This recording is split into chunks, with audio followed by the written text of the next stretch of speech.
ఇది ఇతిహాసం కాదు, దేశం కోసం యువ దంపతులు సాగించిన పోరాటం. రెండు వేర్వేరు దేహాలు స్వాతంత్రం కోసం ఒకటై సృష్టించిన విప్లవం. భారత స్వాతంత్ర పోరాటంలో బ్రిటిష్ వారిని ధిక్కరించిన వీర యోధులు గాథ ఇది.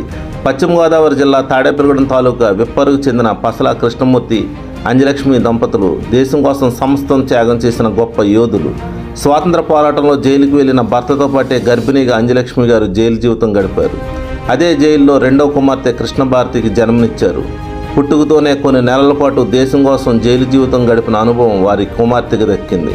వారి చరిత్ర బయట ప్రపంచానికి తెలియదు. వారి త్యాగాలు చరిత్ర పుటల్లో సరిగ్గా నిక్షిప్తం కాలేదు. భర్త అడుగుజాడలో నడవడం అంటే పూల పాన్పులు కాదని తెలిసిన అడుగులు ముందుకేసిన వీర మహిళ అంజలక్ష్మి గారు.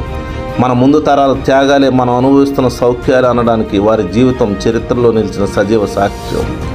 శాంతి అహింస సిద్ధాంతాలతో నడిచిన గాంధీజీ మార్గంలో త్యాగమయ జీవితం గడిపిన ఆదర్శ దంపతులు పసల కృష్ణమూర్తి, అంజలక్ష్మి గారు. మహోన్నతమైన ఆ దంపతుల జీవిత చరిత్ర పుస్తకాన్ని వారి కుమార్తె డాక్టర్ పసల వీణా గారి చేతుల మీదుగా నాకు పంపించిన నా గురువర్యుడు, Eenadu editor, Eenadu journalism school principal M Nageswara Rao గారికి ప్రత్యేక ధన్యవాదాలు తెలియజేస్తున్నాను. మీరు పంపించిన ఈ విలువైన పుస్తకం ఎంతోమంది జీవితాలను ప్రభావితం చేసే ఉత్ప్రేరకంగా పనిచేస్తుంది. ఆ పనిలో నా వంతు భాగస్వామ్యం వహిస్తానని విశ్వమానవేదిక తరపు నుంచి తెలియజేస్తున్నాను. మలులు సురేష్, విశ్వమానవేదిక అధ్యక్షుడు.